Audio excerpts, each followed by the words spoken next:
WrestleMania में speed को RKO पड़ा तो स्पीड ने अपना बदला भी ले लिया, लेकिन रियल लाइफ में नहीं, डब्ल्यूडब्ल्यू के गेम में। यहाँ पे आप देख सकते हो स्पीड जो आपको पता लाइव करते रहते हैं, तो यहाँ पे उन्होंने गेम स्ट्रीम कर रहे थे और उन्होंने आरकेओ मार दिया। वैसे मैंने स्ट्रीम देखी तो नहीं, लेकिन किसी ने यहाँ पे कमेंट भी किया कि इस मैच में फिर भी स्पीड हार गए थे। तो स्पीड ने लिटरली इस चीज को बहुत सीरियसली ले लिया कि भाई मैं रैंडी ऑर्टन से पिट गया हूँ। और जैसे जैसे इसको स्पीड कर रहे हैं ना सोशल मीडिया पे, मुझे इस बात की संभावना और ज्यादा लग रही है कि डब्ल्यूडब्ल्यू एक्चुअल में एक स्पीड और रैंडी ऑर्टन की स्टोरी लाइन शुरू कर सकती है। एंड ऑब्वियसली पिटाई होगी यहाँ पे स्पीड की, लेकिन वो एक एंगल जिस तरीके से इसको सोशल मीडिया पे दिखा रहे हैं और जैसे रैंडी ऑर्टन ने भी रिप्लाई किया था, कहानी यहाँ से मस्त बन सकती है। और अगेन स्पीड तो अपनी हरकतों के लिए जाने जाती है, तो रैंडी ऑर्टन के साथ उलझने से बढ़िया इस पॉइंट पे और कुछ हो नहीं सकता फिर। Okay, hello chatters, my name is Rohit and you are watching Wrestle Chatter. Welcome है गाइस आपका वॉइस ऑफ रेसलिंग के एक और नए एपिसोड में। और सबसे पहले शुरुआत करते हैं डब्ल्यूडब्ल्यू के मई महीने में होने वाले प्रीमियम लाइव इवेंट बैकलैश के बारे में, जिसको अगर अंग्रेजी एक्सेंट में बोला जाए तो बोलेंगे फ्रांस और अपनी भाषा में बोले तो बोलेंगे फ्रांस। तो यहाँ पे एक पोस्टर निकल के आया है और मैं मतलब पोस्टर को देख के ही आंखें ऐसा लग रहा है कि वाह, आंखों में एक अलग से ठंडक महसूस हुई, क्योंकि ये पोस्टर इतना जबरदस्त है। कोडी रोड्स का लुक देखो यहाँ पे भाई, कैसे बेल्ट उन्होंने पीछे की साइड से पकड़ी हुई है, बेल्ट में भी ग्लो है, उधर से जो कलर आ रहे हैं, ऊपर से कोडी रोड्स के भी जो थीम चलती है वो इस फ्रांस वाले प्रीमियम लाइव इवेंट जैसी ही है। तो इसलिए ये देखने में और भी ज्यादा कूल लग रहा है और इसको रिएक्शन भी बहुत तगड़ा मिला कि भाई क्या पोस्टर डब्ल्यूडब्ल्यू ने बना दिया है। और लग तो बढ़िया रहा है, वैसे इसमें कोई भी शक वाली बात नहीं है। कोडी रोड्स ने इसके ऊपर रिएक्ट भी किया है, जहां पे उन्होंने अपने वही जो रेनेसांस जो एरा वो शुरू कर रहे हैं, कर चुके हैं, उसको उन्होंने मेंशन किया है। तो लोगों की नजर में तो बहुत बढ़िया पोस्टर है। आप इसके ऊपर अपने थॉट्स मुझे जरूर बताना। नेक्स्ट एक और पोस्टर की बात कर लेते हैं। चलो पहले समर स्लैम जो क्लीवलैंड में होने वाली, डब्ल्यूडब्ल्यू ने इसका भी जो पोस्टर वो निकाल दिया। पहले सिर्फ लोगन पॉल थे, लेकिन अब डब्ल्यूडब्ल्यू ने यहाँ पे कुछ और सुपरस्टार्स को ऐड किया, जैसे रिया replay, Cody Rhodes, Logan Paul obviously, miss भी हैं, एंड साथ में Bianca Blair and Jade Cargill. 3 अगस्त को होने वाला है ये शो और अभी से तैयार हो जाओ, क्योंकि ये वाला जो समर स्लैम का शो है, इसको डब्ल्यूडब्ल्यू बहुत बड़े स्केल पर बुक करने वाले। एक तो स्टेडियम के अंदर है, और अब तो पता चल ही गया ना ट्रिपल एच डिसअपॉइंट नहीं करते अगर इसको कंपेयर किया जाए विंस के टाइम से, क्योंकि पहले ऐसा होता था कि भैया टिकट्स विकेट्स बिक गई, ठीक है अब तो बिक गई, अब क्या करना। लेकिन जिस लेवल पे रेसलमेनिया को डिलीवर करके इन्होंने दिखाया भाई, अब जो एक्सपेक्टेशन है वो डब्ल्यूडब्ल्यू से पहले से बहुत ज्यादा हो गई है। रोमन रेंस के बारे में बात करते हैं तो अपनी कल परसों वाली वीडियो में आपको बताया था कि जो समर स्लैम से पहले वाला स्मैकडाउन का शो है, वहां पर रोमन रेंस एडवर्टाइज है। बट करंटली अभी अगर इस वेबसाइट पर जाके देखें डब्ल्यूडब्ल्यू की, जो 2 अगस्त का स्मैकडाउन का शो है, इससे पहले कि मैं आगे कुछ भी बोलूं भाई, एक बार चेक करो जरा नीचे आपने सब्सक्राइब बटन पे हिट किया है या फिर नहीं, क्योंकि सब्सक्राइब कर लोगे तो फिर आपके लिए ऐसा कंटेंट और आता रहेगा। तो यार देखो, बहुत सारे लोग देखते हो लेकिन सब्सक्राइब नहीं करते, तो प्लीज सब्सक्राइब कर लेना, थोड़ा मुझे भी अच्छा लग जाएगा। यहाँ पे रोमन रेंस नहीं है, और जैसे मैंने आपसे बोला भी था कि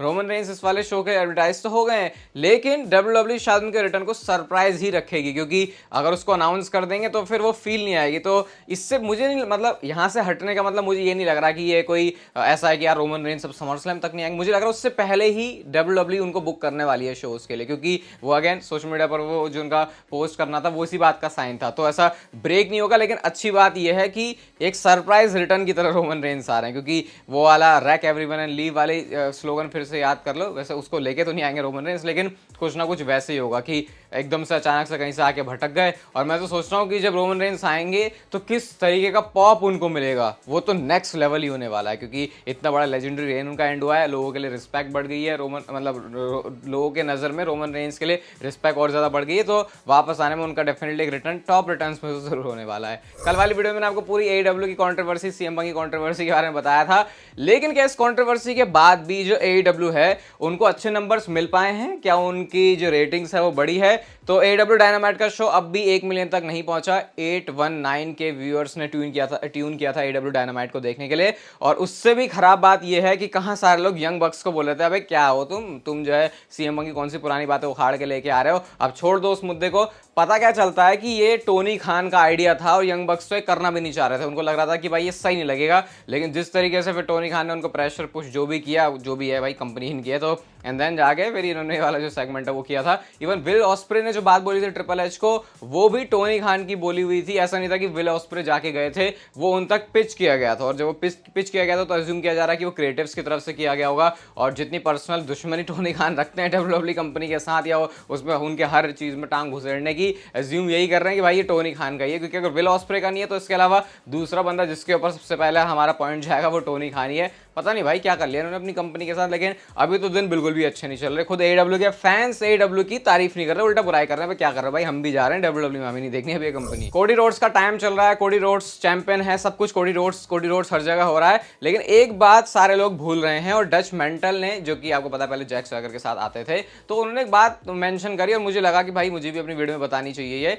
और वो ये है कि कोडी रोड्स के बारे में जो आज सारी बातें बोल रहे हैं ये अभी कभी होता ही नहीं अगर विंस मैकमैन ही ना होते। क्योंकि ये मैंने वैसे चैनल पे स्टोरी बताई हुई है, लेकिन रिमाइंड करने के लिए फिर से, क्योंकि मैंने बताया था आपको विंस मैकमैन ही वो बंदे हैं जो स्पेशली कोडी रोड्स के घर गए थे कि भाई चला जा, हम तेरे को अपनी कंपनी में लाना चाहते हैं। और वो घर जाने वाला जेस्चर इसीलिए था कि कितना ज्यादा हाईली इस बात की विश रखते हैं विंस मैकमैन की कोडी रोड्स हमारी कंपनी में आए, क्योंकि इससे साफ सामने वाले बंदे को पता चलता है कि बंदा कितना इन्वेस्टेड है मेरे में। और ना सिर्फ उन्होंने ये बोला था कि तू हमारी कंपनी में आएगा, यही बोला था कि भाई तेरे को हम नेक्स्ट लेवल पे लेके जाने वाले हैं। और उस अधूरे काम को, जो कि अधूरा तो नहीं है विंस का, वैसे पूरा तो करना चाह रहा था लेकिन अधूरा हो गया उनके कांड की वजह से, ट्रिपल एच ने पूरा किया। But at the first place अगर विंस मैकमैन कोडी रोड्स के घर जाते ही नहीं तो आज ना Cody Rhodes undisputed WWE universal champion होते, ना रेसलमेनिया का मूवमेंट आता, और फिर रोमन रेंस का जो रेन है पता नहीं उसको एंड करने वाला सुपरस्टार कौन होता। क्योंकि जब कोडी रोड्स वापस आए थे उस टाइम पर भी रोमन रेंस एक्टिवली कंपनी में चैंपियन थे। तो ये भी एक बड़ी क्या कहते हैं वैसी बात है कि अरे वाह विंस ना होते तो फिर ये सब कुछ ना हो रहा, तो भले अभी विंस को कितनी गालियां दे दो, लेकिन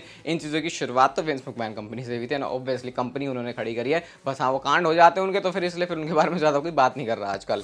एजे स्टाइल्स ने एलेना नाइट के बारे में कुछ ऐसा बोला है, मैं तो सुन के बिल्कुल खुश नहीं हुआ भाई। और मुझे मैं कह रहा था ना, मैं नहीं चाहता ये अपनी फ्यूड को कंटिन्यू करें, लेकिन ये एजे स्टाइल्स की बातों से ऐसा लग रहा है कि जैसे कि वो फ्यूड को स्टिल कंटिन्यू करने में इंटरेस्टेड है। वो एलेना नाइट के बारे में ये बोलते हैं कि जो एलेना नाइट ने मेरे साथ किया है उसका उसे हट जाना तो भुगतना पड़ेगा, उसका खर्चा पानी वो देगा, और तूने मुझे मेरे घर पे आके मारा, ये सबसे बुरी और घटिया चीज जो तू कर सकता था, और इसका अंजाम तुझे यहाँ पे भुगतना पड़ेगा। यार मत करो यार एजे स्टाइल्स, ठीक है अभी आप बोल रहे हो वैसे भी रिटायरमेंट के पास हो, थोड़ा फ्रेश फ्यूड की तरफ जाओ, हो गया एलेना नाइट और एजे स्टाइल्स का चैप्टर। ऐसा नहीं इसमें कुछ बहुत उन्होंने बुरा किया, लेकिन कुछ अलग अब इनको शायद करना चाहिए, बट शायद ऐसा लग रहा है WWE इसी चीज के साथ कंटिन्यू कर रही है, जो कि मेरे लिए तो सही पर्सनली बताऊं बोरिंग हो जाएगा, चाहे अब यहाँ पे कितना भी कुछ कर लें, क्योंकि ये हो गया खत्म, अब आगे बढ़ जाओ। क्या रॉक है WWE के सबसे बड़े iconic wrestler, most iconic wrestler? तो अपने इंस्टाग्राम पर खुद पोस्ट करते हुए रॉक ने यहाँ पे लिखा है, जो कि सर्वे हुआ था 2K गेम्स की तरफ से, तो 72% जो गेमर्स हैं उन्होंने वोट किया रॉक को कि वो है मोस्ट आइकॉनिक रेसलर इस पूरी WWE कंपनी का। अब क्या ये इस वजह से क्योंकि अभी रॉक का इन्फ्लुएंस बहुत रहा है फैंस के ऊपर, क्योंकि जिस तरीके से उन्होंने रेसलमेनिया में आके सबको एंटरटेन किया, लेकिन वैसे भी अगर देखा जाए तो रॉक के पुराने वाले रन को भी देखें, अभी भी देखें, फिर हॉलीवुड वाले भी थोड़ा सा लोगों के दिमाग में इंपैक्ट आया था, तो इसी वजह से रॉक हैं फैंस गेमर्स की नज़र में सबसे मोस्ट आइकॉनिक रेसलर। आप किसको मानते हो वैसे जब पूरी WWE की हिस्ट्री की बात होती है? तो लोगन पॉल ने रैंडी ऑर्टन, केविन ओवेंस को हराया और वो है स्टिल यूएस चैंपियन, मतलब अपनी चैंपियनशिप को डिफेंड किया।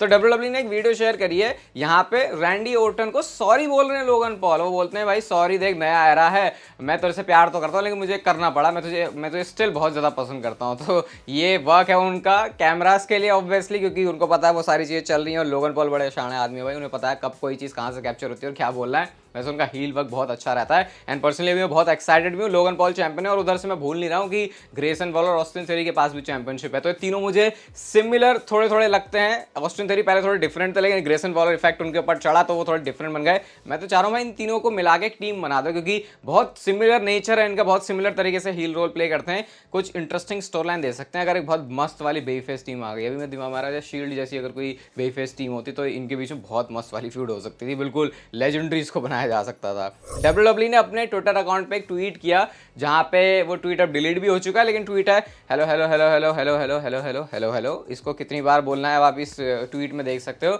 अब डिलीट हो गया। अब जब मैं जाके इसको देख रहा हूँ इसका मतलब क्या है, तो लोग ऐसा स्पेकुलेट कर रहे हैं कि ये अंकल हाउडी के लिए ही है, और ब्रॉन्सन रीड के टाइम पे भी जैसे चल रहे थे, फिर मैंने आपको बताया था कि रॉ जब ऑन एयर नहीं थी उस टाइम पर भी वहाँ पे कुछ वीडियोस चल रही थी जो कि अंकल हाउडी से रिलेटेड है। तो शायद ये फिर ऐसा कुछ है कि अंकल हाउडी की जो स्टोरी है बस अब वो शुरू ही होने वाली है, और जितने ज़्यादा इसके टीजर्स बढ़ रहे हैं ऐसा लग रहा है कि वो दिन भी नजदीक आ रहा है। अंकल हाउडी वाली story line, Bray Wyatt, Alexa bliss, यहाँ पे बहुत कुछ होने वाला है। मुझे समझ नहीं आ रहा कि ये स्टोरी लाइन में होगा कैसे, क्योंकि एट द एंड जाके इनको तो लड़ना ही है, तो ये अंकल हाउडी को फिर दिखाएंगे कैसे? क्योंकि अब ब्रे वाइट वाला जो स्टोरी थी वो तो बिल्कुल WWE को डिसकंटिन्यू करनी पड़ी, अब नए सिरे से शुरू होगा, तो इंटरेस्टिंग रहेगा। और शायद कुछ क्रिएटिव आइडियाज जो ब्रे वाइट ने पहले से रखे होंगे उसको WWE ही यहाँ पे यूज करने वाली है। तो तो ब्रे वाइट नहीं है, लेकिन उसके बावजूद उनके जो क्रिएटिव आइडियाज़ हैं वो हम देख सकते हैं स्क्रीन पर। तो ये मुझे सबसे स्पेशल बात लग रही है स्टोरी लाइन की। लेट्स सी कैसे अब WWE इसको अनफोल्ड करती है। आज की नेक्स्ट एंड फाइनल स्टोरी एक ऐसी फोटो है जो कि थोड़ा सा दिल तोड़ेगी आपका, और वो है रोमन रेंस की फोटो। अब मुझे बोलने की जरूरत नहीं है यहाँ पे शायद कि यहाँ पे क्या अलग है। अलग ये है कि ये WWE ने अपनी वेबसाइट पर नया रोमन रेंस का रेंडर लगाया है, और क्योंकि रोमन रेंस का रेंडर अब इसलिए नया है क्योंकि अब उनके पास चैंपियनशिप नहीं है, तो बड़ा ऑकवर्ड और वियर्ड लग रहा है रोमन रेंस को बिना चैंपियनशिप के देखते हुए। वैसे रोमन रेंस ने एंट्रेंसेस तो करी है बिना टाइटल के, लेकिन पॉल हेमन होते हैं उस टाइटल के साथ में, तो इसलिए फिर भी कंप्लीट लगता है। अब रोमन रेंस बिना टाइटल के होंगे, पॉल हेमन तो ऑब्वियसली शायद उनके साथ पॉल हेमन तो ऑब्वियसली शायद उनके साथ में रहने वाला है, तो ये देख के अजीब थोड़ा सा जरूर लगेगा। बट आ जाओ भाई रोमन रेंस सब, क्योंकि अब आपका ही इंतजार है, क्योंकि एक ऐसी स्टोरी लाइन शायद और वो हमको दिखाने वाले हैं जो कि उनके ट्राइबल चीफ के रेन की तरह बहुत ज्यादा लेजेंडरी होगी। ये वीडियो गाइस अगर आपको अच्छी लगी तो लाइक जरूर कर देना, चैनल को आप सब्सक्राइब कर लो भाई, ऐसा कंटेंट चैनल पर आते रहता है। और तब तक फिर लेते रहो जिंदगी के मजे।